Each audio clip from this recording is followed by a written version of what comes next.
पाकिस्तान अधिकृत कश्मीर यानी पीओके में पिछले करीब एक महीने से जारी प्रदर्शन अब पाकिस्तानी सेना और सरकार दोनों के लिए बहुत बड़ी मुसीबत बन चुका है।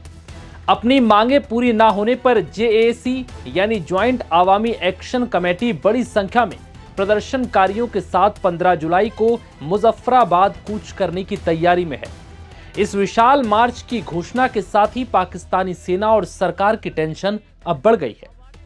इस बीच अब पाकिस्तान की सरकार ने सख्ती दिखाते हुए 17,500 जवानों की तैनाती की है, जिससे न सिर्फ प्रदर्शनकारियों को रोका जा सके बल्कि इतनी बड़ी संख्या में जवानों की तैनाती के बाद सवाल ये उठ रहे हैं कि क्या शहबाज सरकार और आसिम मुनीर कत्लेआम मचाने की तैयारी में है।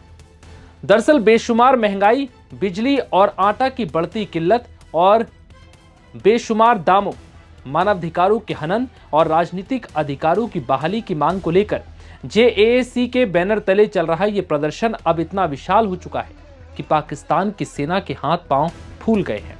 ऐसे में इन प्रदर्शनकारियों के 15 जुलाई को मुजफ्फराबाद कूच करने के ऐलान ने सरकार और सेना दोनों की टेंशन को डबल कर दिया।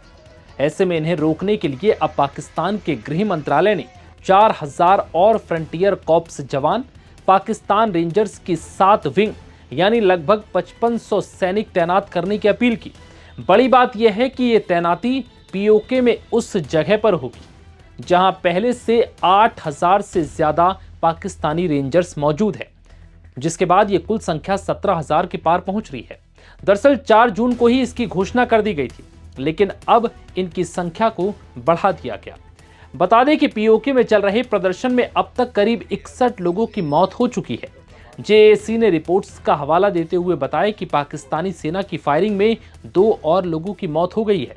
हाल ही में पीओके में पाकिस्तानी सेना की ओर से की जा रही कार्रवाई से इलाके में तनाव बढ़ गया है। जेएसी ने सोशल मीडिया पर अपनी पोस्ट में लिखा, मुजफ्फराबाद असेंबली में बैठा हर शासक इस हत्याकांड के लिए जिम्मेदार है। लोग याद रखेंगे कि हमारे इन नौजवानों के कातिल पाकिस्तानी सेना और मुजफ्फराबाद के शासक हैं। जेएसी का दावा है कि एक तरफ हम अपने भाइयों की लाशें उठा रहे हैं तो दूसरी तरफ हुक्मरान इस हत्याकांड को नजरअंदाज कर इसे चुनावी जश्न में बदल रहे हैं। हम इन कातिलों से मरने वालों के खून का बदला जरूर लेंगे। इस बीच यूकेपीएनपी यानी United Kashmir Peoples National Party का दावा है कि 7 जून से पीओके में लाखों लोग लंबे समय से कम्युनिकेशन ब्लैकआउट, आने जाने पर रोक, खाने, दवा और दूसरी जरूरी चीजों की कमी से जूझ रहे हैं। यूकेपीएनपी ने अंतर्राष्ट्रीय समुदाय से भी अपील की है कि कब्जे वाले क्षेत्र में लगी नाकेबंदी को खत्म करने और मानवीय सहायता की बिना किसी रोक टोक के आवाजाही बहाल करने के प्रयास किए जाए। अब जाते जाते ये भी जान लीजिए कि पीओके में चल रहे प्रदर्शन का ताजा अपडेट क्या है। दरअसल पाकिस्तान अधिकृत कश्मीर में बुनियादी अधिकारों, आसमान छूती महंगाई और पाकिस्तानी सेना के अत्याचारों के खिलाफ विरोध प्रदर्शन चल रहा है। इस विरोध प्रदर्शन का नेतृत्व Jammu Kashmir joint Awami action committee कर रही है, जिसमें स्थानीय नेता, व्यापारी और आम लोग शामिल हैं। इस विरोध प्रदर्शन में पाकिस्तानी सुरक्षा बलों की फायरिंग में अब तक 61 लोगों की मौत हो चुकी है। ये वो आंकड़े हैं जो सामने आए हैं, लेकिन इसके पीछे भी कई लोगों की मौत है जो आंकड़े अब तक छुपे हुए हैं, जबकि 200 से ज्यादा लोग घायल बताए जा रहे हैं, जिसके बाद से पीओके के लोगों का आक्रोश बढ़ चुका है। इस बीच 15 जुलाई को जेएसी ने प्रदर्शन करने के लिए मुजफ्फराबाद कूच करने का ऐलान किया, जिसके बाद से पाकिस्तानी सेना और सरकार की टेंशन बढ़ गई है। 15 जुलाई को मुजफ्फराबाद कूच करने से पहले ही पाकिस्तानी सेना ने अपने सैनिकों की तैनाती को और बढ़ा दिया है।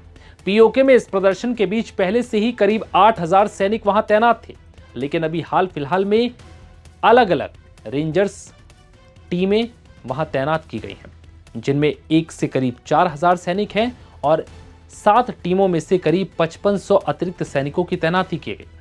इस हिसाब से पहले के सैनिक और नए सैनिकों की तैनाती को कुल मिलाकर अगर जोड़ा जाए तो यह आंकड़ा 17,500 के पार है।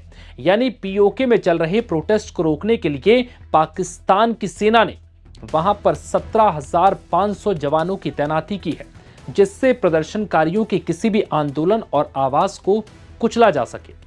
अब देखना होगा कि 15 जुलाई को जब ये प्रदर्शनकारी मुजफ्फराबाद कूच करेंगे तो हालात कैसे होंगे। क्या पाकिस्तानी सेना इन पर जुल्म ढाएगी या फिर ये मुजफ्फराबाद कूच करने में कामयाब होंगे। कश्मीरियों के खून से इंकलाब आएगा। अली वजीर रिहा करो, इंकलाब आएगा। 15 जुलाई को आजादी का ऐलान होगा। सुन लें पाकिस्तानी हुक्मरान, पीओके उनका हिस्सा ना कभी था और ना ही कभी होगा। ये चेतावनी पाकिस्तान अधिकृत कश्मीर के प्रदर्शनकारियों ने दी है। अब प्रदर्शनकारियों ने ऐसा ऐलान कर दिया है जिसने इस्लामाबाद की टेंशन बढ़ा दी है। तो क्या पीओके अब पाकिस्तान से अलग होने वाला है? पीओके अब पाकिस्तान के हुक्मरानों के लिए बस एक सपना बनकर क्या रह जाएगा? क्योंकि अब पीओके के प्रदर्शनकारियों ने ऐसा कदम उठाने का ऐलान कर दिया है जिसके बाद शहबाज शरीफ और असीम मुनीर की सत्ता हिल जाएगी। दरअसल पाकिस्तान के कब्जे वाले कश्मीर में भयंकर प्रदर्शन और बवाल चल रहे हैं। प्रदर्शनकारियों का नेतृत्व कर रही जम्मू कश्मीर ज्वाइंट अवामी एक्शन कमेटी यानी JAAC ने 15 जुलाई को पाकिस्तान की असेंबली से आजादी का ऐलान करने की बात कही है।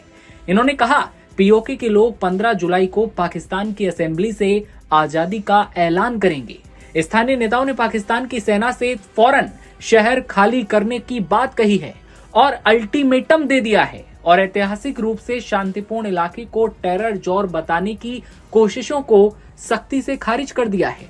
पीओके में हालात तेजी से बिगड़े हैं और हजारों लोग ईदगाह ग्राउंड पर मौजूद हैं।